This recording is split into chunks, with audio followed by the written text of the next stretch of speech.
Hi everybody, it's me, Kamilah Rose, and I'm back for another video. This time I am going to be recording a reading update.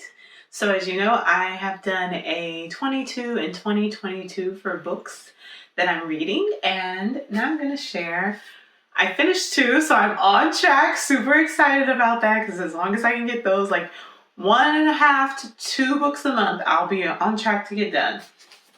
So my first 2, I know I started reading 3. So the first 2 I finished are Venus and Aphrodite from Bettany Hughes, and it's a biography of desire.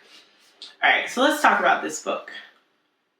This is, if you are looking for the tip of the iceberg, right? You're interested in Venus as a planet, you're interested astrological, theoretical, philosophical from that aspect, not from necessarily an astronomy perspective, like its actual makeup of the planet or how it revolves around the sun or anything like that. If you're interested in that, this is not the book for you.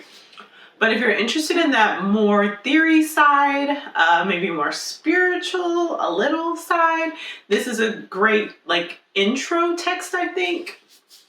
It glosses over, in my opinion, a lot, but I don't think it was the intention of the author to really give an in-depth detail chronicling Venus from the first time it was ever mentioned or ever theoretically identified to where it lies in our society today.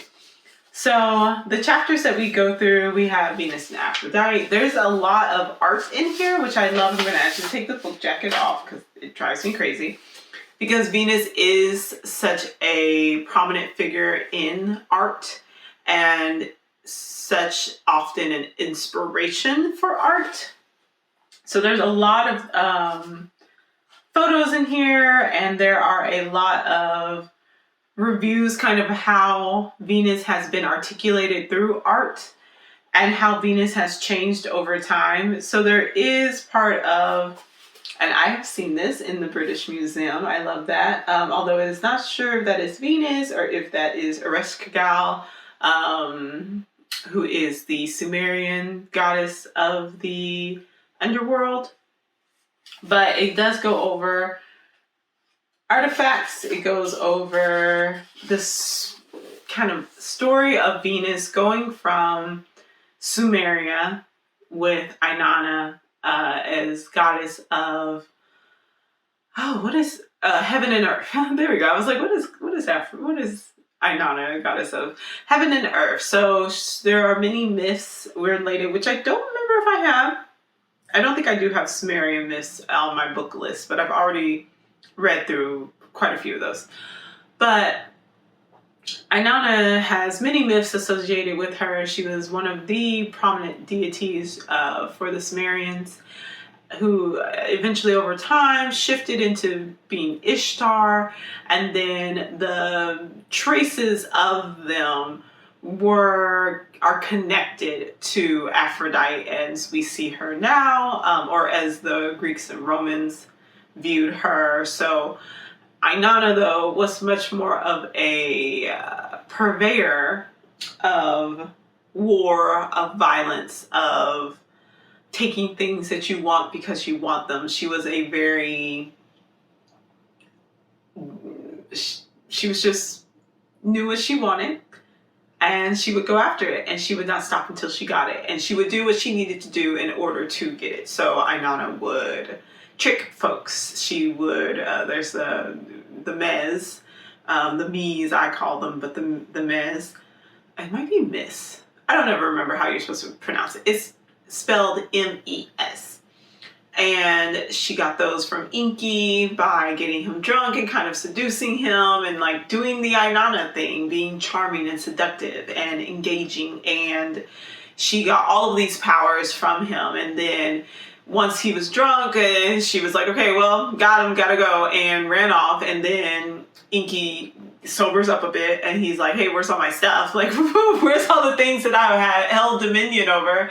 And one of his servants is like, oh, well, you gave them to Inanna and she left. And so then Inanna is like running away. She's on her, she's escaping. And Ninshabar, she calls on her to help her out. That's one of her handmaidens.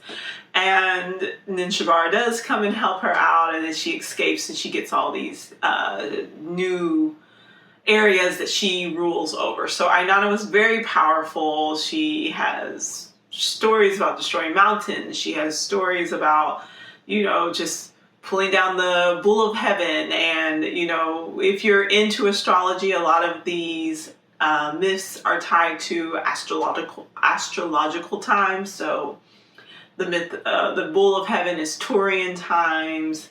You know, there's a lot of sun god, that's Leo. The lions is Leo. For Inanna, she has a lot of that shift from that like kind of Virgo, Leo, going down to Cancer. She doesn't get so much into the Cancerian energy, but the energy with Taurus and then going into Aries as we feel that shift from the more feminine to the masculine. Aries, the age of Aries really brought that into place. I'm going off on a tangent. All of that to say that this text does give a very brief review of that, of the shift from Inanna to Ishtar to Aphrodite. It goes over into some of the, so those would be considered Eastern, because Sumeria is either Iraq or Iran, but the Turkish, and because of the way that, you know, individuals migrated and they moved and there were trade routes and things like that, there was a lot of movement between that southern tip of Eurasia and Africa. And so they kind of all group up together, right? And there's a lot of exchange that goes on there. One of the things that I'm always about is that there's never, in my opinion, a lot of exploration, and maybe it just doesn't exist, or maybe, you know, people just have not bothered to do it, and I have not found it. So if it exists, let me know. I'm not saying that it doesn't exist. I'm saying I have not found it, so therefore I am ignorant of this information if it is out there. So I would love to know more about it. I'm always doing work to find out more about the African influence on these deities, on these myths, on how they evolved, because it seems pretty clear that there were it seems like everyone is very open to the influence of the trade routes coming from the East, but there's never much of a mention of the influence of the trade routes coming from the West. And we know that they went down into like Niger and, you know, things like that. So we know what the trade routes look like, but we don't talk about that African influence so much. And if they do, they place it in Egypt, and it's just more of like North Africa and cut off from the many different cultures that existed in Africa. So I just am always like, meh, about that. I wasn't expecting anything better, but meh, that is missing from this text. It looks like I do have, what else would I like to talk about? She does go into the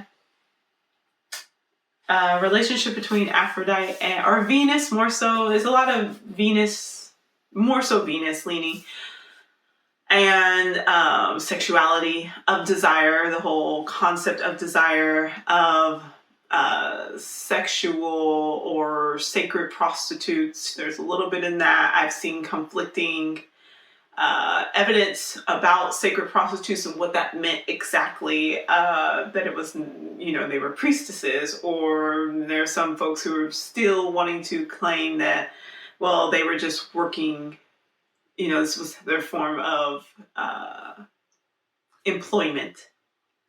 So there is a mention of that. It goes into that a little bit.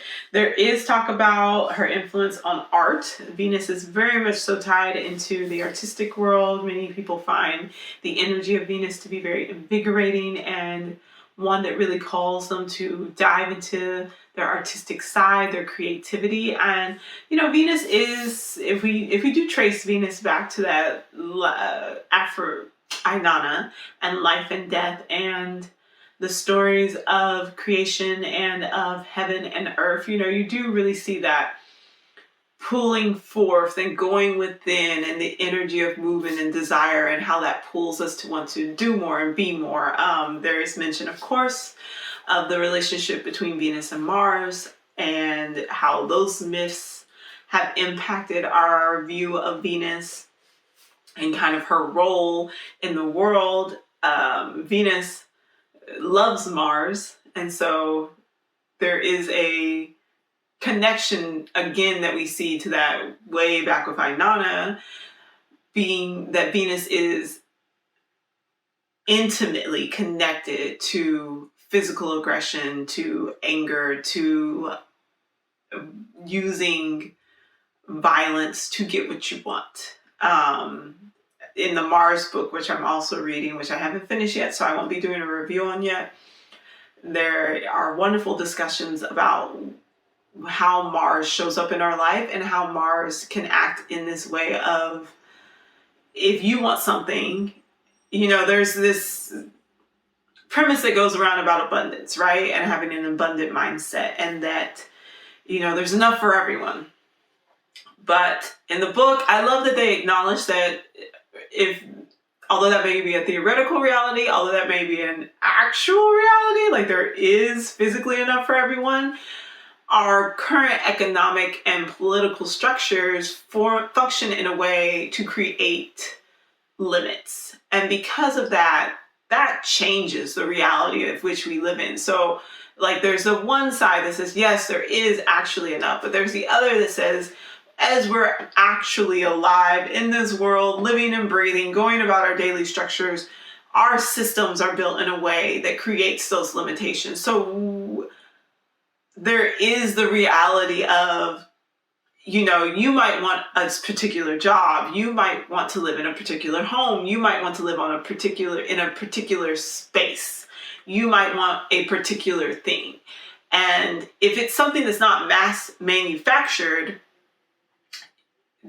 not everyone's going to get it. So you might want it, but somebody else might want it. Maybe they have more money, maybe they have connections, maybe they already own it, but you want it. So what are you going to do in order to be able to get it? And that's how Mars can interact. But then also when we look at that beautiful relationship between Mars and Venus, where Venus gives you that inspiration and Mars gives you that energy to get up and go and actually go after it, right? So like the ties between that are mentioned here. They don't go as far in depth as I just did, because I am putting into conversation my Mars text that I'm reading and this Venus text. But I found that to be something that I really enjoyed. She talks a very small bit about how the negative impact of how we relate Venus and sexuality to race and class. There's a bit on that, and I'm glad she at least acknowledged it. I would have loved to have seen more, but if you're interested in more discussions about that, things like I believe it's Venus Noir is a great text about looking at African Americans, specifically Sarah Bartman, and I think there's two other individuals that she reviews, and I'm so sorry I do not have the author's name. I will put it inside of the description. That's a great text to read about that focuses on that specifically. But to me, you cannot look at this evolution of Venus, of a goddess of love and sexuality and sensuality, but also of violence, and not tie that into our current state of our world, and particular things such as beauty standards, such as physical attraction, such as the manufacturing of physical attraction and sensuality and relationships and things like that, and not cover how that has impacted African Americans, Black people in general, people of color, and the negative impact that it has had, the violence that has been brought upon them due to these ideas that we have about sexuality, about sensuality, about how the physical form is something that can be used as an excuse to be able to impart violence onto others. And even if we go back to that conversation I was having a couple of minutes ago about Mars and Venus, what is it, how is it that you go about getting the things that you want and the things that you desire, right? So if you have this desire for a form, for a being, but you don't have ownership of this, and even ownership is something that needs to be, pulled apart. It needs to be really examined deeply. But you don't have the right to this, right? But when you dehumanize something and you turn it into an object, you can say, that's my pen. Oh, I want it. It's beautiful. I love it. I need it. I want to claim it. I want to be able to do whatever I want to it. You dehumanize it.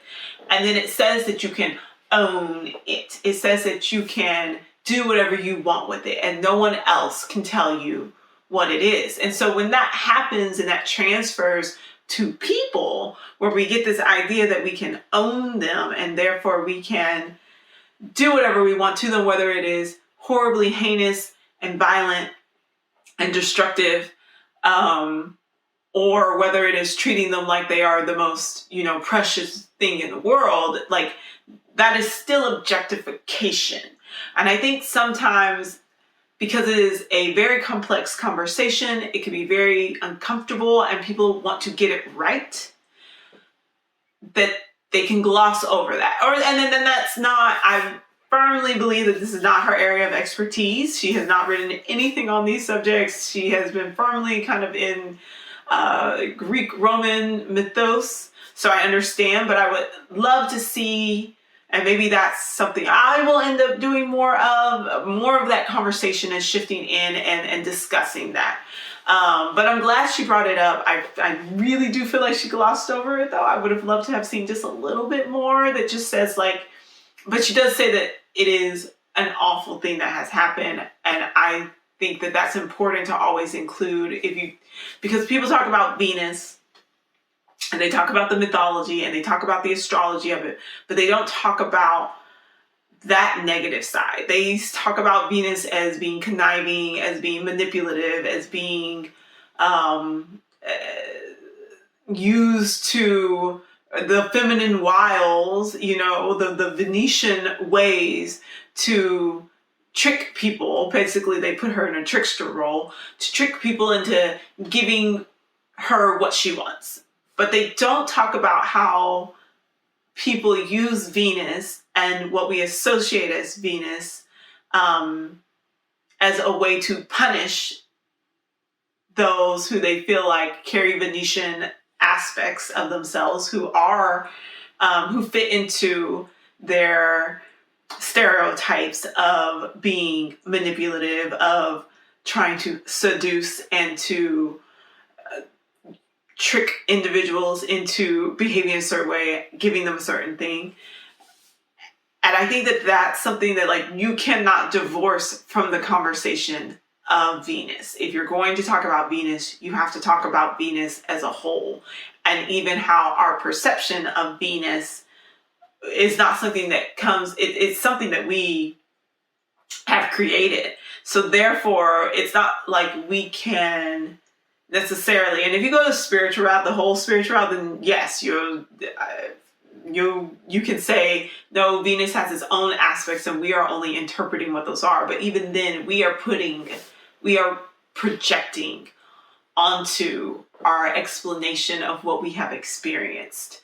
So I feel like that's something that I would have liked to have seen more of, and that means I probably just need to find more text that include that. But I think, again, going back to this book, I think this is a great introduction. I think that it is a great way to learn about and start to delve into the world of Venus. It is a pretty easy read. It is only, let me see the actual text part. It is only 149 pages, and a lot of these pages, not a lot, but a few of them, maybe like 10 to 15, have images on them. So, you know, that cuts it down just a little bit. So it's not necessarily a super long read. It is very, I think the author did a wonderful job at making sure that this is something that would be accessible. It's obviously not, I think, what is it? It's a 5th grade reading level. That's the national average. It's not at that level, but it is something where if you like to read, and even then, like, you wouldn't necessarily need like a dictionary to understand, is it like to read page through page. It's not that type of text. I think the author chose words, phrases, and used really great analogies to and examples to explain what she was saying that could be understood by a lot of different people and from different backgrounds. So I think that that's really nice, because it is one of the things that, again, can keep individuals from accessing this type of information if they're interested in it. If it's something where, like, you know, she's an academic, if she wrote it as an academic, it would not be accessible. The terminology would be different, the phrasing would be different. And I really appreciate that this is something that I think anyone could pick up and read. And although you might look up a couple of words just because from the time period that they're in, or in the way that they are used, you want to understand the context of it. It's not something where it's like every other word, you're like, okay, what does that mean? What does that mean? What does that mean? So I appreciate that. I think that's something that's really important. So yeah, I totally think that if you're interested in Venus, if you're interested in Aphrodite, that you should pick this up and check it out. It's a quick one, and I really enjoyed it. I will continue to reference this as I do work on my writing and as I delve deeper into the world of astrology that I love so much. So I feel like I have rambled on for quite some time. So I'm going to go ahead and cut this and say thank you so much for watching. Let me know if you've read this book, what you think about it. Let me know your thoughts on our application and how we use Venus, and if you believe that Venus has its own authority, its own autonomy, then what do you think that looks like, and how do you think that that's impacted by how it impacts us, but also how it impacts us and how it is impacted by our own projection onto it. So thanks so much for watching. I'll see y'all later. Bye-bye.